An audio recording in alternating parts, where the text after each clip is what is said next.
Antes do nosso vídeo começar, não esqueça de se inscrever, curtir e compartilhar. Graças a paz, meus irmãos, boa noite. Vamos abrir a palavra de Deus no Evangelho de Mateus, capítulo 4. Mateus, capítulo 4, a partir do versículo 12. Mateus 4, a partir do versículo de número 12, diz assim a palavra do Senhor. Ao ouvir que João tinha sido preso, Jesus voltou para a Galiléia e, deixando Nazaré, foi morar em Cafarnaum, situada à beira-mar, na região de Zebulon e Naftali. Isso aconteceu para se cumprir o que tinha sido dito por meio do profeta Isaías. Terra de Zebulon, terra de Naftali, caminho do mar, além do Jordão, Galiléia dos gentios. O povo que vivia em trevas viu grande luz, e aos que viviam na região e sombra da morte, resplandeceu-lhes a luz. Daí em diante, Jesus começou a pregar e a dizer: arrependam-se, porque está próximo o reino dos céus. Caminhando junto ao mar da Galiléia, Jesus viu dois irmãos, Simão, chamado Pedro, e André. Eles lançavam as redes ao mar porque eram pescadores. Jesus lhes disse: venham comigo e eu os farei pescadores de gente. Então eles deixaram imediatamente as redes e o seguiram. Pouco mais adiante, Jesus viu outros dois irmãos, Tiago, filho de Zebedeu, e João, o irmão dele. Eles estavam no barco em companhia de seu pai, consertando as redes. E Jesus os chamou. Então eles, no mesmo instante, deixaram o barco e seu pai e seguiram Jesus. Jesus percorria toda a Galiléia, ensinando nas sinagogas, pregando o evangelho do reino e curando todos os tipos de doenças e enfermidades entre o povo. E a sua fama correu por toda a Síria. Trouxeram-lhe, então, todos os doentes, acometidos de várias enfermidades e tormentos, endemoniados, epiléticos e paralíticos, e ele os curou. E da Galiléia de Decápolis, de Jerusalém, da Judéia, e da Galiléia e Decápolis, de Jerusalém, da Judéia e do outro lado do Jordão, numerosas multidões o seguiam. Senhor, fala conosco por meio da tua palavra. É o que pedimos no nome do teu Filho Jesus. Amém. Irmãos, no texto lido, nós temos basicamente 3 seções, todas elas direcionadas a nos dar informações importantes sobre a pessoa do Senhor Jesus. Na primeira seção, nós vemos que Jesus é de fato o Messias que foi anteriormente prometido a Deus, por Deus, melhor dizendo, ao seu povo. E nós vemos também nessa primeira seção em que consistiu o conteúdo da pregação oral do Senhor Jesus. A segunda seção do nosso texto já fala sobre o discipulado de Jesus. Fala sobre o Senhor chamando soberanamente homens pecadores e pescadores para seguirem a Ele e receberem da sua parte o comissionamento para serem futuramente seus discípulos e apóstolos. E por fim, o nosso texto fala sobre as bases do ministério do Senhor Jesus. Ou seja, o nosso sermão de hoje será completamente focado na pessoa de Jesus, na sua pregação e no seu ministério, assim como tem sido com a nossa liturgia até aqui. Partindo para o primeiro ponto, Jesus é de fato o Messias que foi séculos, milênios atrás, prometido por Deus como aquele que redimiria pecadores. E esse Jesus, ele trouxe, juntamente com as suas obras, com os seus atos, uma mensagem específica. É isso que nós vemos a partir do verso 12. diz o texto, ao ouvir que João tinha sido preso, Jesus voltou para a Galiléia e, deixando Nazaré, foi morar em Cafarnaum, situada à beira-mar, na região de Zebulon e Naftali. Então, esses dois primeiros versículos nos dizem o motivo e o destino da mudança geográfica do Senhor Jesus. João Batista, o seu primo, havia sido martirizado e isso fez com que Jesus entendesse que era direcionamento do Pai que ele saísse daquele lugar específico e se dirigisse à Galileia. Isso porque Jesus estava consciente de que a sua fama estava incomodando grupos religiosos daquela época. João, em seu evangelho, ele nos diz em vários momentos que religiosos de diversas correntes teológicas, mais especificamente os fariseus, comentavam a respeito do sucesso ministerial de Jesus.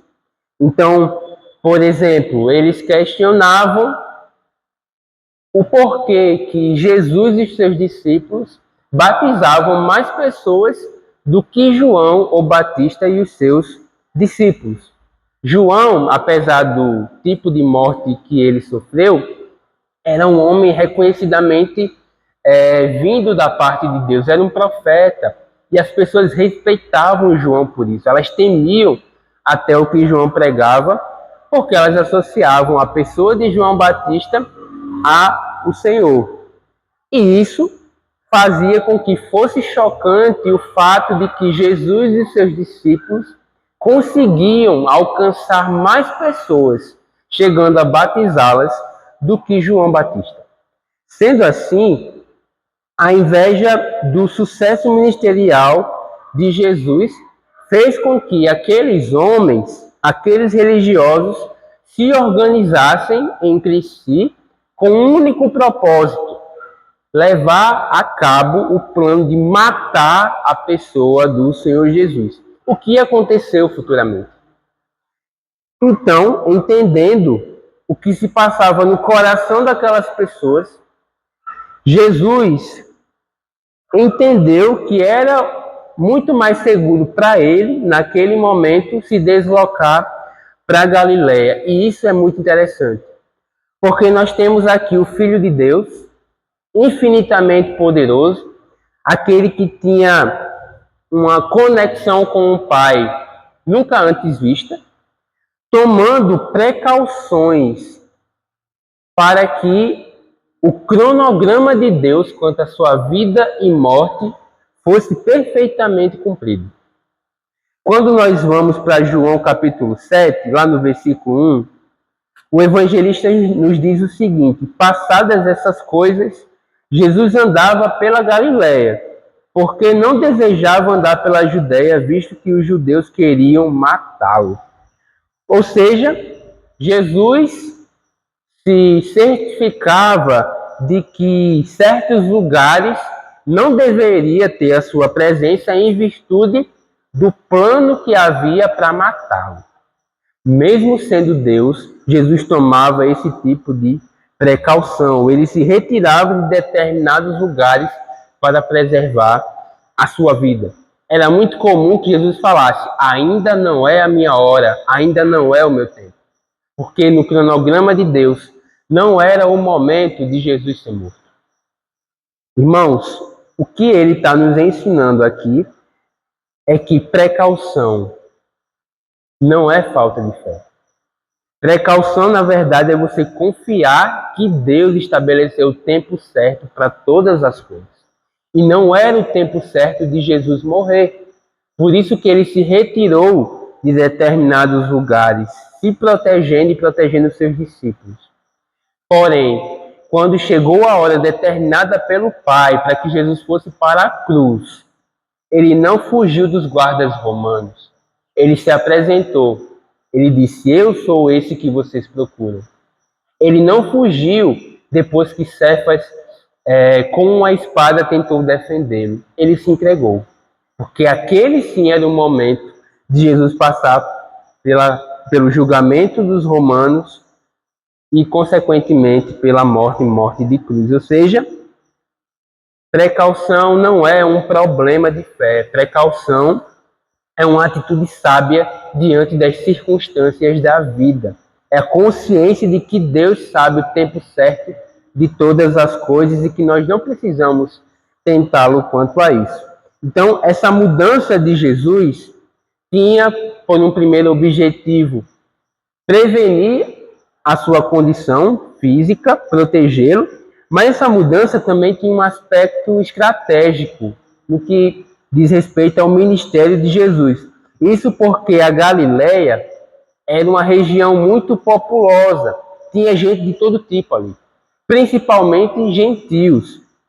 E essa região, ocupada por um grande número de pagãos, região essa que era composta por pessoas que não conheciam o Deus de Israel, e é por isso que o texto fala Galileia dos gentios, era um espaço muito importante no ministério do Senhor Jesus. Jesus tinha um ministério missionário, e esse ministério desejava alcançar homens que tinham até então um desconhecimento sobre Deus. O ministério de Jesus queria alcançar, portanto, a Galileia dos gentios. Jesus não veio alcançar um grupo seleto de pessoas que tinham o sangue de Abraão, os judeus, pois Paulo fala no capítulo 1 de Romanos que o evangelho é o poder de Deus para a salvação. É verdade do judeu, mas também do gentio. O evangelho é o poder de Deus para a salvação de todo aquele que em Cristo crê. Então, Jesus veio salvar todo aquele que precisa de redenção, independentemente da sua língua, do seu povo e da sua tribo. E nós temos que ter a mesma mentalidade dele. Nós precisamos entender que a grande comissão consiste nesse chamado de anunciar o evangelho aonde tem gente, independentemente de quem essas pessoas sejam. A palavra do Senhor não está restrita a um arraial específico. Jesus fala, eu tenho ovelhas neste aprisco aqui, fazendo referência aos judeus, mas ele também diz, eu tenho ovelhas em outros apriscos também. É por isso que você e eu fomos alcançados pela mensagem da redenção. Porque Jesus não restringiu a sua mensagem e principalmente o seu sacrifício àqueles que, por questões de sangue, por questões de descendência, eram um povo de Deus. Os versos seguintes, 14 a 16, nos indicam um outro motivo para a mudança de cidade. O plano de Deus, o decreto de Deus passava por aquele lugar. O versículo 14 diz, isso aconteceu para se cumprir o que tinha sido dito por meio do profeta Isaías. Terra de Zebulon, terra de Naftali, caminho do mar além do Jordão, Galileia dos gentios, o povo que vivia em trevas e o grande luz. E aos que viviam na região e sombra da morte, resplandeceu-lhes a luz. O Senhor tinha predito por um servo seu do passado, Isaías, que a região da Galileia, habitada, como eu falei, majoritariamente por gentios, seria alvo da iluminação salvífica e espiritual do Senhor. Deus se manifestaria àquele grupo de pessoas marginalizadas do ponto de vista religioso. Mateus, o autor do evangelho que nós estamos lendo aqui, ele tinha muito interesse em fazer um link, uma ponte entre os acontecimentos de Jesus e os eventos que foram pregressamente anunciados pelos profetas do Antigo Testamento. Ele queria mostrar que as profecias dadas por Deus, por meio dos seus servos, os profetas, se cumpriam na vida, no ministério, na morte e na ressurreição do Senhor Jesus. Afinal, o Evangelho de Mateus foi escrito por um ex-publicano, mas judeu. Então, Mateus desejava mostrar como a obra de Cristo era o cumprimento das conhecidíssimas profecias messiânicas dadas por Deus anteriormente ao seu povo. E a profecia que Mateus traz aqui indica que aprove a Deus em Cristo, por meio de Jesus, dedicar um certo tempo daqueles 3 pequenos anos ministeriais do Senhor a uma pequena região, a uma simples região, a Galileia, uma região composta por uma população que não tinha muito alarde, muita riqueza, uma população que, de certo modo, era desprezada pelas pessoas. A esses, Deus quis revelar a sua luz. Deus quis iluminar a mente daquelas pessoas, dando compreensão das verdades do Evangelho. Jesus é o Salvador que todos nós buscamos. Jesus é o Redentor que toda alma caída necessita. Jesus é o Salvador de todo o tipo de pessoa. Jesus é o Redentor das nossas almas, irmãos. Assim como aqueles pagãos, vocês e eu estávamos imersos em nossos pecados. Nós tínhamos por hábito transgredir a lei de Deus. Nós éramos pessoas que recorrentemente cometíamos delitos diante do Senhor. E mesmo assim, Deus ouve da parte de Deus o desejo, a vontade soberana de converter os nossos corações. Então, Cristo veio redimir todo tipo de pessoa, todo tipo de homem, todo tipo de mulher. Ele veio redimir aqueles que o Pai escolheu para serem seus, independentemente de qualquer atributo ou característica humana. Por isso que ele veio também redimir pessoas como os galileus, pessoas como aquele povo pagão. Por fim, nessa nossa primeira divisão aqui do texto, nós vemos qual era a mensagem anunciada pela boca desse Salvador tremendo, pela boca de Jesus. Jesus veio anunciar urgentemente a necessidade de arrependimento, a necessidade de conversão por parte dos pecadores. E isso por um detalhe muito especial, porque havia chegado o reino de Deus. Diz o verso 17, Jesus começou a pregar dizendo: arrependam-se porque está próximo o reino de Deus. Jesus chega a um povo que está em trevas, um povo que está perdido espiritualmente, e ele chega ali com um propósito, ele quer iluminar a mente daquelas pessoas. E para isso, o que ele faz? Ele prega a mensagem de arrependimento e fé. As primeiras palavras proferidas por Jesus no seu ministério público consistiram no principal propósito da sua encarnação. Jesus queria levar homens e mulheres de todas as regiões a se arrependerem dos seus pecados e a se voltarem para o seu Criador, mediante o Filho do Senhor Jesus Cristo. E essa mensagem não foi pregada entre 4 paredes. Jesus pregou essa mensagem nesses termos aqui do versículo 17 para todos aqueles que davam ouvidos à sua pregação. E isso é importante ser salientado. Essa é a mensagem dele. Pode ser uma mensagem conflitante, pode ser uma mensagem difícil de ser ouvida nos nossos dias, mas essa é a mensagem de Jesus. Arrependa-se, porque o reino dos céus está próximo. Pregue o evangelho, diz o apóstolo Paulo, em tempo e fora de tempo, irmãos. O evangelho é uma mensagem riquíssima, profunda, valiosa e simples. Mensagem essa que não pode ficar presa, aprisionada aqui nessa igreja, por exemplo. Essa mensagem precisa ser anunciada fora desse templo também. E que mensagem é? É necessário arrependimento da sua parte, da minha parte, porque o reino dos céus chegou. E hoje em dia nós acabamos fracassando muitas vezes no nosso evangelismo, porque nós não proclamamos a mensagem de forma completa. Nós esquecemos de anunciar a necessidade de arrependimento por parte do pecador. Mas a mensagem é clara: arrependa-se, porque o reino dos céus está próximo. Deus está há milênios alertando as pessoas sobre o dia do juízo final, onde você e eu teremos que prestar contas a Deus por cada uma das nossas palavras, por cada um dos nossos pensamentos, das nossas ações, dos nossos sentimentos. Estaremos diante dele para prestar contas a Deus por tudo que a gente fez em vida.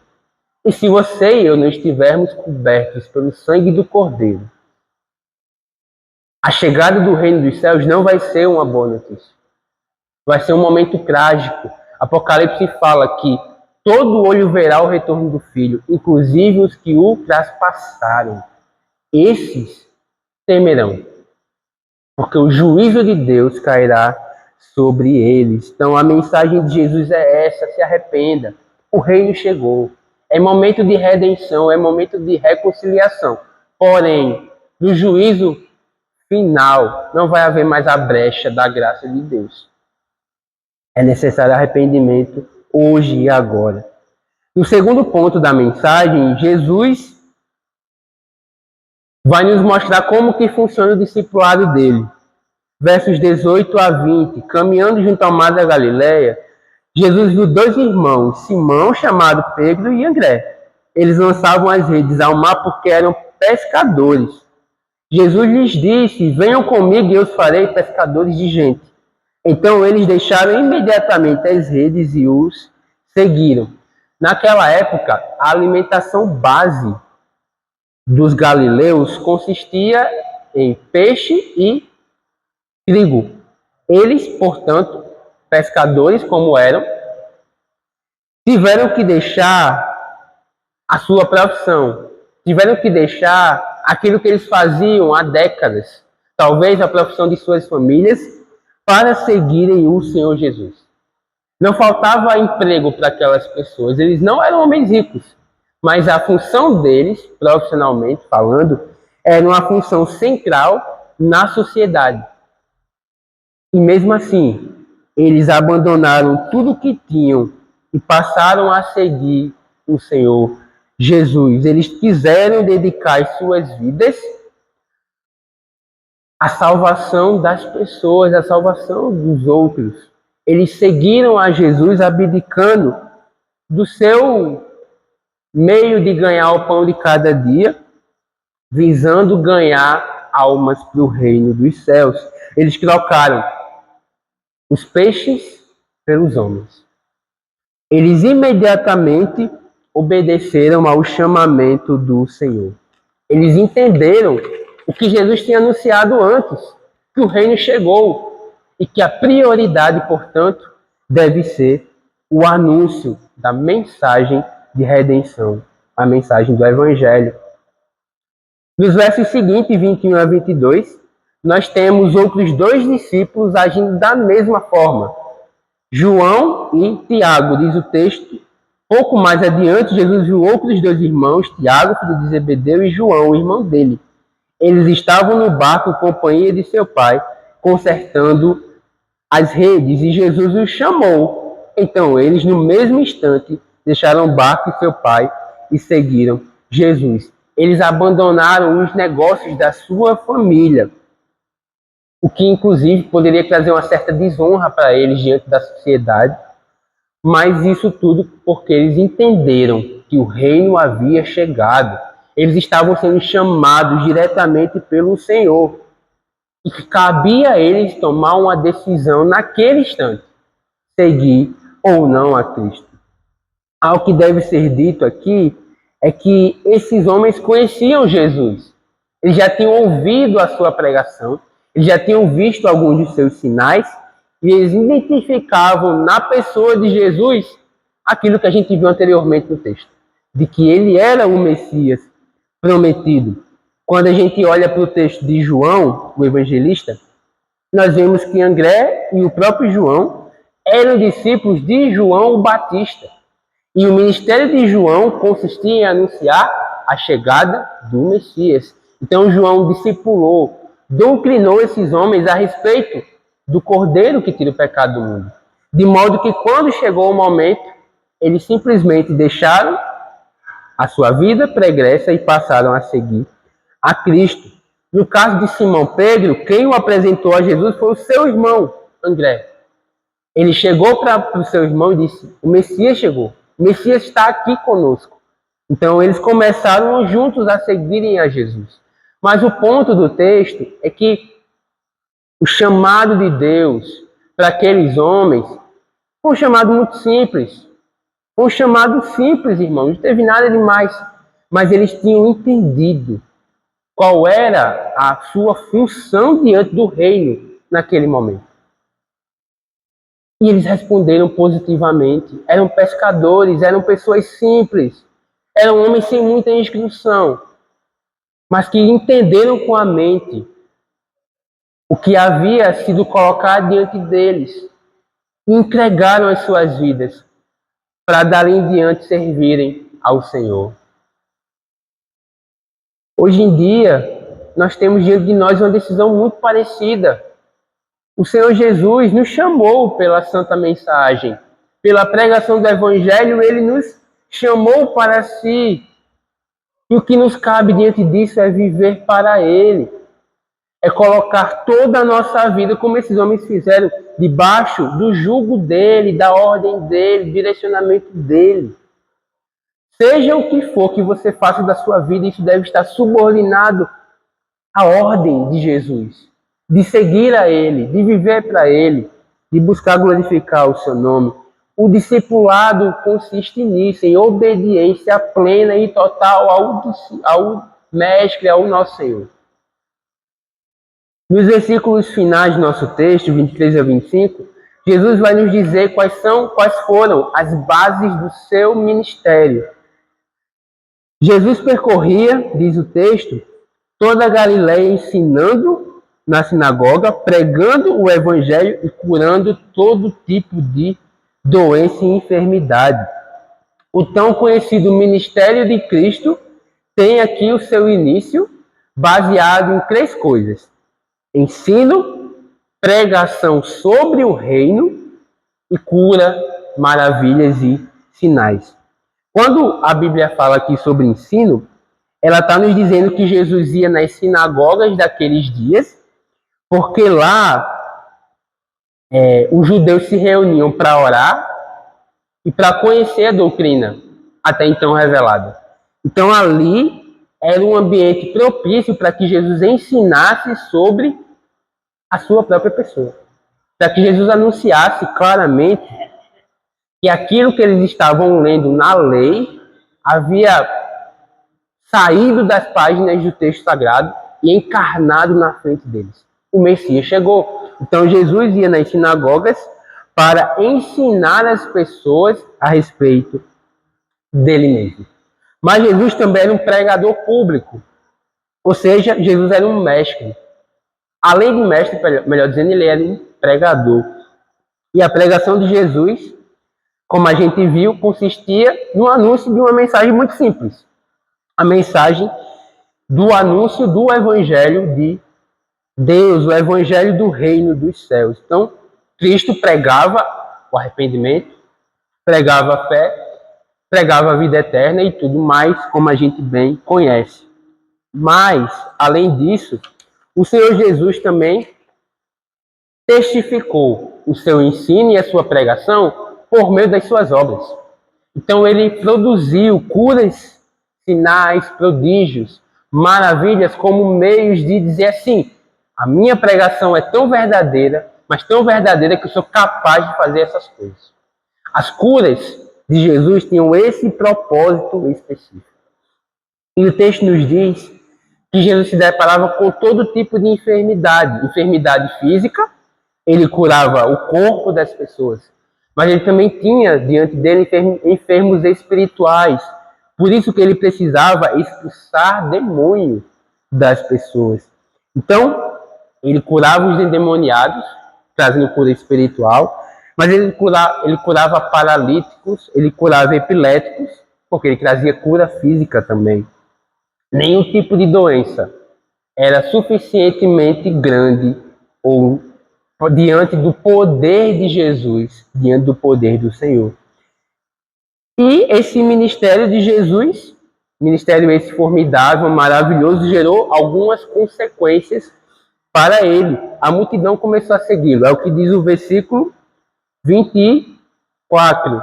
Trouxeram doentes acometidos de todas as enfermidades possíveis. Verso 25.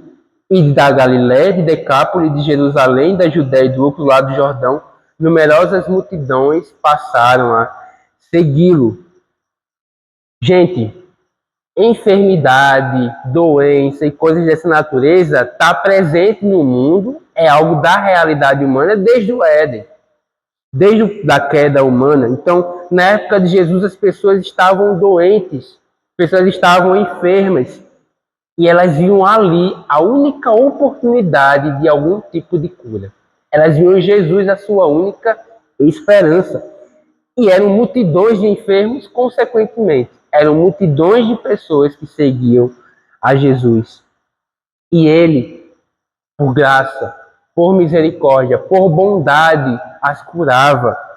Mesmo Jesus não sendo obrigado a fazê-lo, mesmo ele sendo soberano, ele não devia nada a ninguém, apesar disso.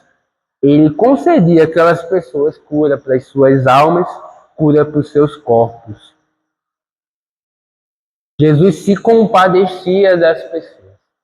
E é porque ele tinha esse tipo de sentimento que ele anunciou o evangelho, ele anunciou a mensagem de arrependimento.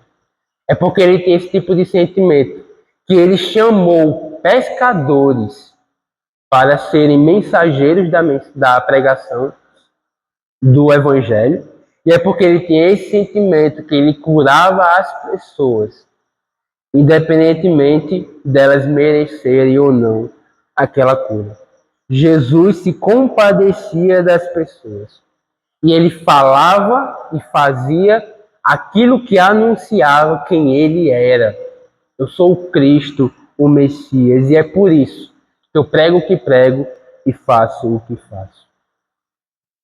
Irmãos, a gente precisa pensar sobre a nossa fé. A gente precisa pensar que de fato nós temos um coração arrependido. Talvez porque faz parte da liturgia do nosso culto, momentos como a concreção, a gente lide com partes do culto assim de forma irreverente, de forma, de certo modo, descabida. Mas é um momento de reconciliar-se com Deus, de se arrepender dos pecados, de buscar nele santificação. O mesmo Deus que nos redimiu poderosamente também é capaz de nos fazer santos e puros diante dele. Então o texto conclama você e eu a nos arrependermos dos nossos pecados. Como a gente viu aqui no Salmo 32, o pecado traz consequências para as nossas vidas. Não é qualquer coisa. Pecado, irmãos, inclusive na vida de um crente, traz consequências severas. Outra coisa, a gente precisa se alegrar porque o reino chegou. O reino chegou e o rei veio junto. Para nós, essa é uma excelente notícia, porque nós fazemos parte desse reino. Nós fomos comprados por Senhor Jesus e, como diz a palavra, saímos do reino das trevas e fomos levados para o reino da maravilhosa luz. Irmãos, um ponto importante, Cristo é quem nos faz pescadores de homens. Eu olho para a história de Neemias, um copeiro, um simples copeiro. Mas um simples copeiro que foi usado pelo Senhor para reconstruir os muros da cidade.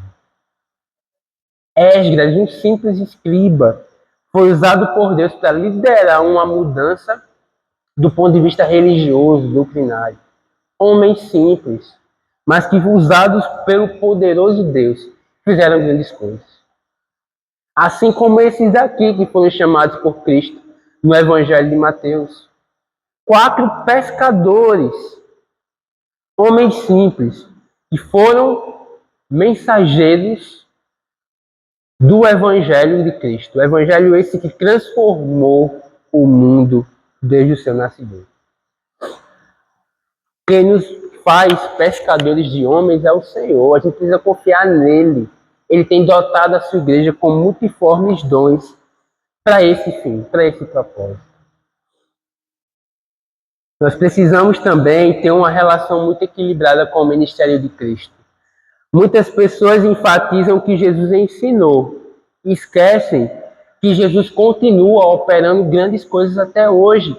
É o que ele fala. Assim como o Pai trabalha até hoje, eu trabalho também. Jesus continua fazendo grandes coisas, irmãos, e a gente precisa se atentar a isso. Do outro lado, tem um extremo que diz que foca, melhor dizendo, no que Jesus faz, no ministério de cura dele, e esquece a doutrina, esquece os ensinos do Senhor. É outro erro. As duas coisas precisam estar juntas. Nós precisamos ter uma visão equilibrada e saudável sobre o que Jesus fez e sobre o que Jesus ensinou. Nós não podemos dicotomizar quem Jesus é. O que ele fez e o que ele ensinou são duas coisas que revelam quem ele é. Se você supervaloriza uma em detrimento da outra, você não consegue compreender plenamente quem é o Senhor Jesus. Então, precisamos nos atentar para isso e corrigir a nossa visão sobre Jesus e o seu ministério. Vamos orar?